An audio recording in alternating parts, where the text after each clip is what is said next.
Recorded Books and RB Digital present Sold on a Monday by Kristina McMorris.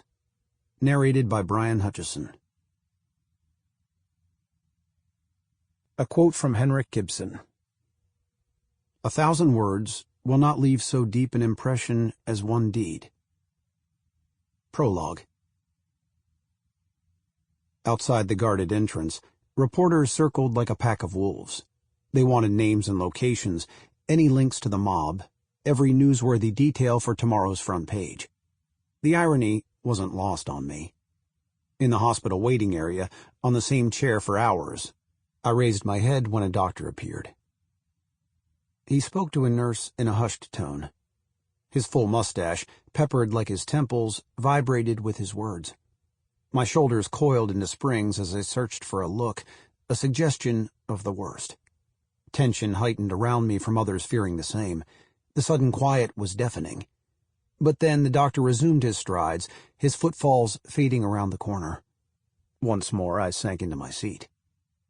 The air reeked of disinfectant, bleach, and the cigarettes of nervous smokers. From the tiled floor came a shrill scrape, a chair being dragged in my direction. Tiny hairs rose on the back of my neck from more than the sound. Upon learning of my involvement, an officer had warned me a detective would soon be here to talk. The man now sat down to face me. "Good afternoon." He removed his brimmed hat, an act of casualness, and rested it on his lap. From his pinstriped suit and tidy haircut to his perfect white teeth, he was a recruitment poster for J. Edgar Hoover. I didn't catch his name or the formalities of his introduction. My mind was muddled from waves of worry and lack of sleep. But I could guess what information he wanted. No different from the journalists amassing on the street, ever eager to pry. Hungry for answers I hadn't fully grasped. If only I could escape. From this place and moment in time. How nice it would be to leap forward by a week, a month. The unseemly rumors would have been long buried, the puddles of blood mopped clean, the outcome of this day endured.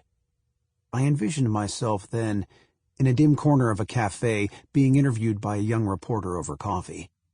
His fresh-faced zeal would remind me of the person I once was, back when I first moved to the city, convinced that aspiration and success would crowd out the darkness of my past, the sense of not being worthy.